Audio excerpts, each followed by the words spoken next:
Hi, Hugh here for Tone Twins TV with a 1952 Les Paul Gold Top. You can tell it's a 52 or maybe an early 53 by the tailpiece, which is the notorious wrap under tailpiece. This is the tailpiece I think that was actually designed by Les Paul himself, and he specified that he wanted it used on this guitar, but the problem was they had a very shallow neck angle, much shallower than the later Les Pauls. And as a consequence, the only way they could get this guitar to actually play with an acceptable action was to wrap the strings under the bridge rather than over the bridge. And that's a real shame, because I'm a big ES225 fan and I love ES295s as well.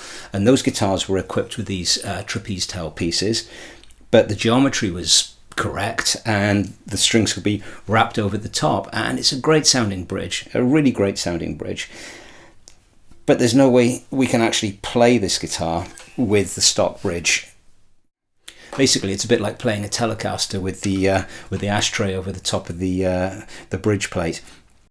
So we're going to try installing a MojoAxe bridge, which is specifically made for these types of guitars.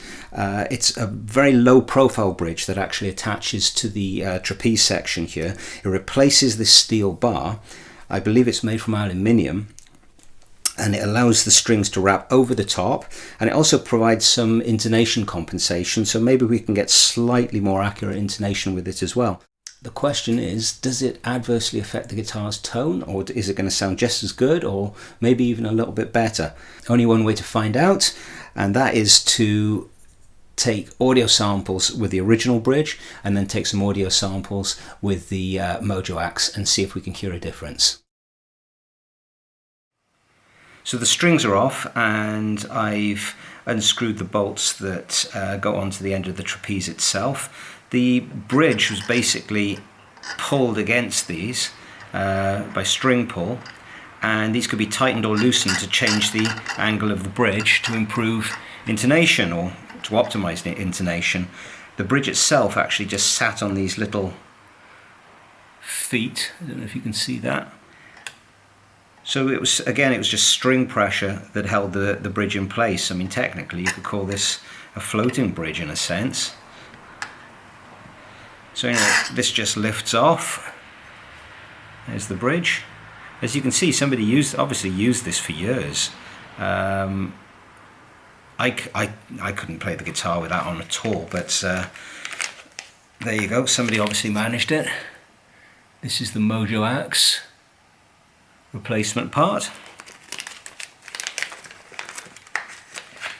and hopefully you can see that it's got this little ridge running across the top, which is designed to optimize intonation.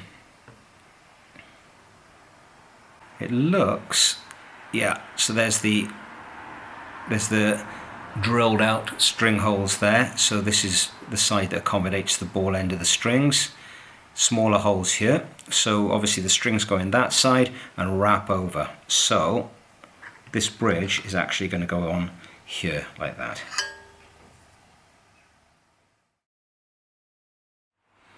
Okay, it's time to fit the MojoAxe on, and basically it slides on here. And we've got to get these screwed on. Probably be a bit of jiggery pokery once the strings are gone on there, just to optimize the intonation. These pedestals or thumb wheel feet, whatever you want to call them, are not going to be needed because the MojoAxe is designed to sit directly on top of the body of the guitar. With some gold tops, according to the instructions, the trapeze may actually need to be straightened out, but let's see if we can get away with it in this particular case.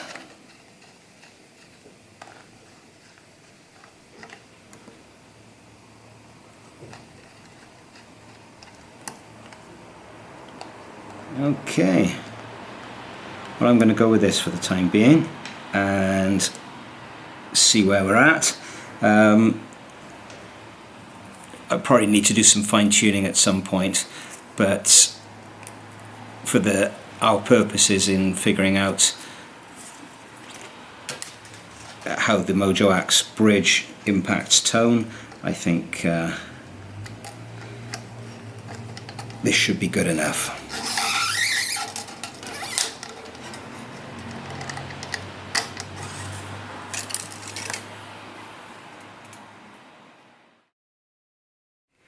And the bridge is on. It wasn't entirely straightforward. As the instructions mentioned, I did have to straighten the ends of the trapeze just a tad because the angle wasn't quite right. The bridge was at a slight tilt forward, which meant it wasn't sitting flat on top of the guitar. And the other issue was that as a result, because the back was kicked up, this string wasn't actually making good contact with the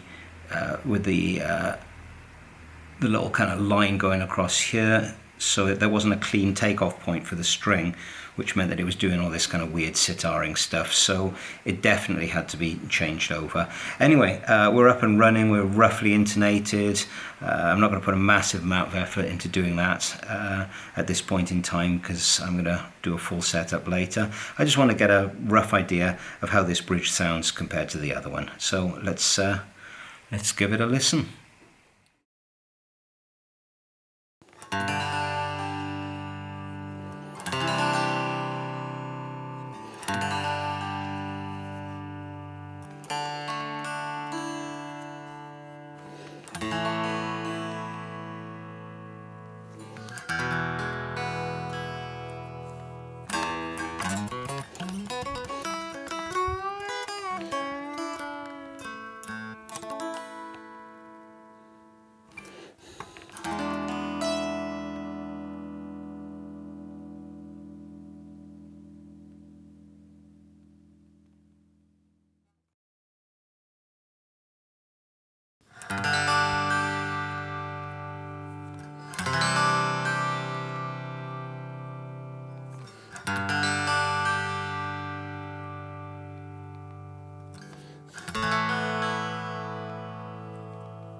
I'm impressed with this. I was a little bit apprehensive because I've swapped reproduction aluminium tailpieces with 1950s ones on gold top Les Pauls, and I find that the 50s ones sound kind of sweeter and just more vintage and fuller.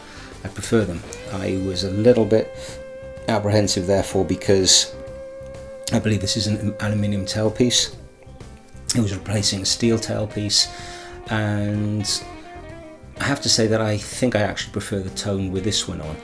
It still has a lot of meatiness, there's tons of harmonic content, and sustain doesn't seem to have been diminished in any way, but I think the guitar has gained an extra degree of chime and airiness, and I really like it.